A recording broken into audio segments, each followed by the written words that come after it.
네, 오늘도 살아계신 하나님과 마음 안에서 진실된 교제가 있는 그런 좋은 날이 되시기 바라겠습니다. 오늘 말씀은 고린도전서 10장 14절에서 22절입니다. 그런즉 내 사랑하는 자들아 우상 숭배하는 일을 피하라. 나는 지혜 있는 자들에게 말함과 같이 하노니 너희는 내가 이르는 말을 스스로 판단하라. 우리가 축복하는 바 축복의 자는 그리스도의 피에 참여함이 아니며 우리가 떼는 떡은 그리스도의 몸에 참여함이 아니냐. 떡이 하나여 많은 우리가 한 몸이니 이는 우리가 다 한 떡에 참여함이라. 육신을 따라 난 이스라엘을 보라. 제물을 먹는 자들이 제단에 참여하는 자들이 아니냐. 그런즉 내가 무엇을 말하느냐. 우상의 제물은 무엇이며 우상은 무엇이냐. 무릇 이방인이 제사하는 것은 귀신에게 하는 것이요 하나님께 제사하는 것이 아니니 나는 너희가 귀신과 교제하는 자가 되기를 원하지 아니하노라. 너희가 주의 잔과 귀신의 잔을 겸하여 마시지 못하고 주의 식탁과 귀신의 식탁에 겸하여 참여하지 못하리라. 그러면 우리가 주를 노여워하시게 하겠느냐? 우리가 주보다 강한 자냐? 아멘. 네, 오늘 말씀 14절에 보면요. 그런즉 내 사랑하는 자들아 우상 숭배하는 일을 피하라. 자, 이렇게 바울이 권면하고 있습니다. 자, 이제 바울이 우상 숭배하는 그런 문제로 다시 와서 우상 숭배하는 것은 안 된다. 지금 다시 말하고 있는 거죠.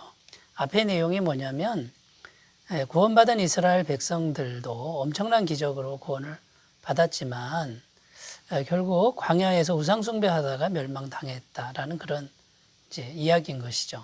그러니까 구원받았다고 안전지대가 아니고 안심할 수 없다라는 겁니다. 구원받았다고 해도 우상 숭배를 계속하면 멸망당할 수밖에 이제 없다라는 거죠. 그런데 당시 고린도 교회 사람들의 상태가 어떠했습니까? 자, 우상의 제물을 마음껏 먹어도 된다라고 하는 이런 생각을 한 것까지는 좋은데 너무나도 그 우상 숭배하는 것을 가볍게 여겨서 우상 숭배하는 그 제단에 그 제사 현장에 참여해서 같이 그 우상 제사에 함께하는 이런 크리스천들이 신앙인들이 있었다라는 것이죠. 이거는 참 위험하다는 겁니다. 이것은 피하라는 것이죠. 이스라엘 백성들이 광야에서 멸망당할 수 있었던 게 이 우상 숭배인데 어떻게 그 우상 숭배하는 현장에 참여할 수 있느냐라는 것입니다. 우상의 제물을 먹는 거와 이거는 또 다른 문제라는 것이죠. 그래서 우상 숭배라고 하는 것이 왜 위험한 것인지 이것을 오늘 본문을 통해서 바울이 계속 말씀해 주고 있는데요. 그것을 우리가 하나하나 살펴보도록 하겠습니다. 첫 번째, 이 우상 숭배하는 그 제사에 참여하는 것이 어떤 문제가 있냐면 귀신의 영과 교제하는 것이다라는 겁니다.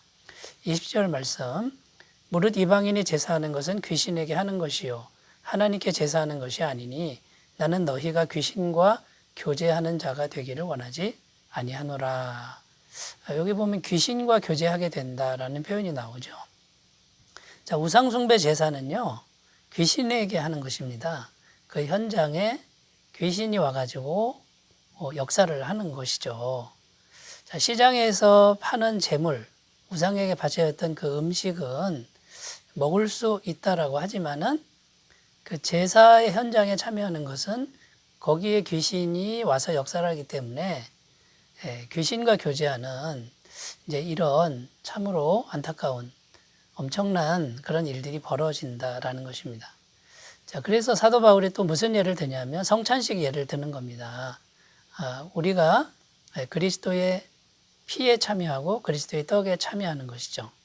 자, 그럼 포도주를 먹고 떡을 먹는데 그것만 먹는 겁니까? 그렇지 않다라는 겁니다. 그 포도주를 먹을 때 우리는 영으로 그리스도의 피에 참여하고 영으로 그리스도의 몸에 참여하는 것이죠. 그럼 누가 역사하는 겁니까? 하나님의 영이신 성령님께서 임재하셔서 물질로는 포도주를 먹고 떡을 먹지만 하나님의 영이 오셔서 우리와 교제하는 교회 공동체가 서로 교제하는 이런 엄청난 은혜의 자리가 바로 성찬식 아닙니까? 자, 그래서 성찬에 참여하는 것의 원리가 뭐냐면 성령님을 통해서 그리스도와 연합하는 것입니다. 그리스도의 피와 연합, 그리스도의 몸의 연합이죠. 그리스도의 피는 영원한 죄사함의 연합, 그 다음에 그리스도의 떡은요, 그리스도의 몸은 영원한 생명, 영원한 양식과의 연합이 되는 것이라는 거예요. 여러분, 그러니까 이렇게 어떤 예식에 참여한다라고 하는 것이요, 영들과의 교제, 교통이 된다라는 이것을 분명히 안다 그러면은 우리가 우상숭배하는 것을 피할 수밖에 없다라는 거예요. 그런데 또 고린도 교회 교인들 중에는요, 이 성찬 예식의 의미를 제대로 알지 못하고 포도주를 너무 많이 마셔서 취하는 사람들도 있었다라는 거예요. 그리고 떡을 먹는 거 욕심을 내서 그거를 너무 많이 먹고 또는 남들 먹을 것까지 내가 다 먹는 이런 어처구니 없는 이런 일들도 있었다라는 것입니다. 여러분, 우리가 하나님께 드리는 귀한 예배, 예식, 이거는 살아계신 성령 하나님을 통해서 그리스도와 연합하는 것이다라는 것을 우리가 잘 기억하시고요. 또 제사하는 거, 우상숭배하는 그 제사에 참여하는 것은 귀신의 영과 교통하는 것이라는 것을 분명히 하셨으면 좋겠습니다. 자, 두 번째, 이제 우상숭배에 대한 또 다른 우리가 생각을 해야 되는데 그게 뭐냐면 이제 오늘날 우상숭배는 어떤 것이냐라는 거예요. 그래서 두 번째 생각할 건 이겁니다. 하나님보다 더 사랑하는 것이 있으면 그게 우상숭배다라는 거죠.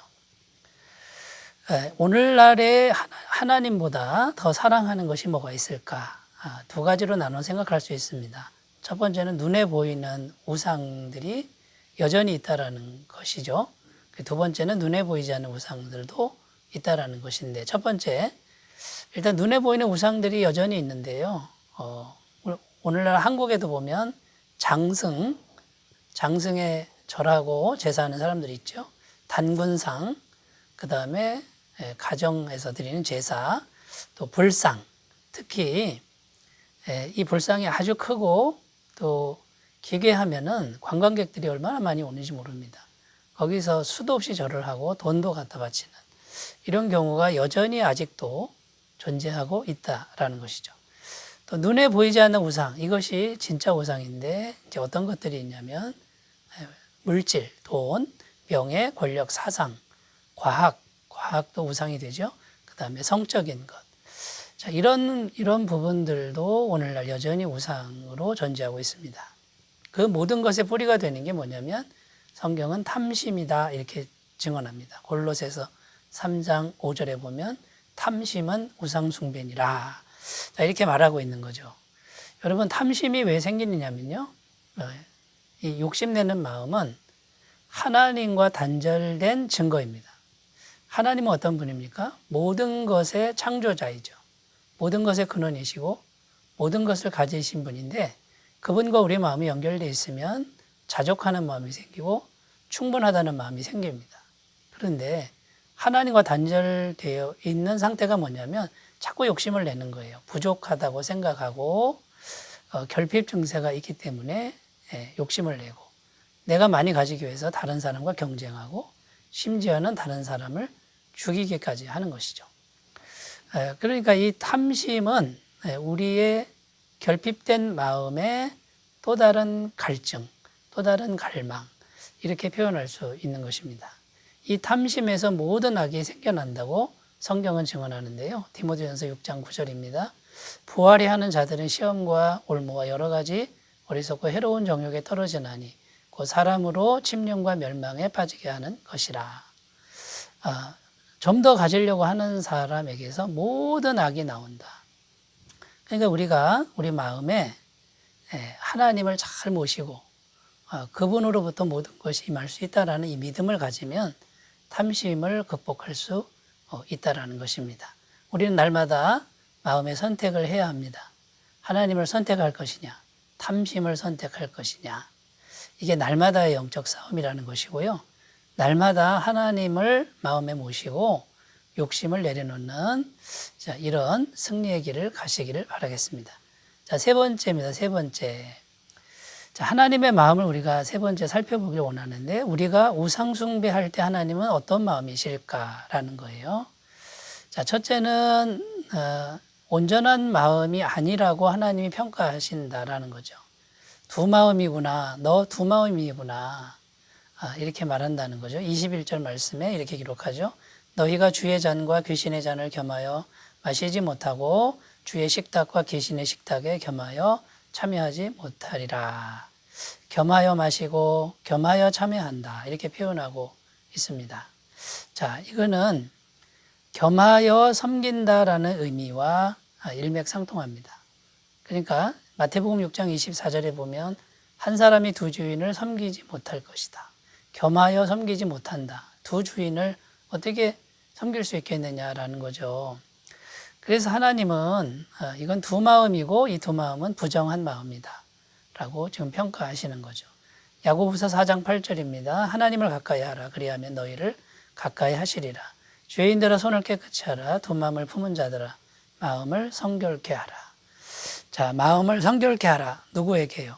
두 마음을 품은 자들. 성결하지 않다는 거죠. 자, 하나님은 두 마음이라고 보시고요. 두 번째, 하나님 마음은 질투하는 마음이시라고 말합니다. 22절, 그러면 우리가 주를 노여워하시게 하겠느냐? 우리가 주보다 강한 자냐?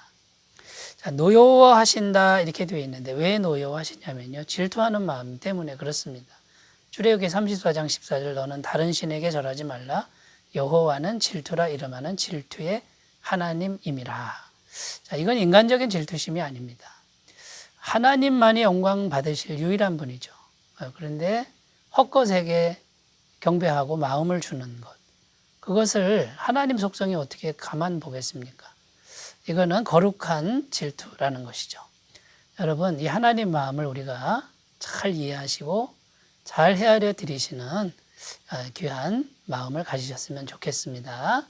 기도드리겠습니다. 하나님 아버지, 사도 바울이 우상 숭배하는 일을 피하라 그럽니다. 하나님 눈에 보이는 우상이나 보이지 않는 우상, 탐심, 하나님 이 모든 것, 두 마음, 이 모든 것을 십자가 앞에 내려놓고 주님만 섬기게 하옵소서. 예수님의 이름으로 기도드립니다. 아멘. 주님과 동행하시는 복된 날 되시기 바라겠습니다. 감사합니다.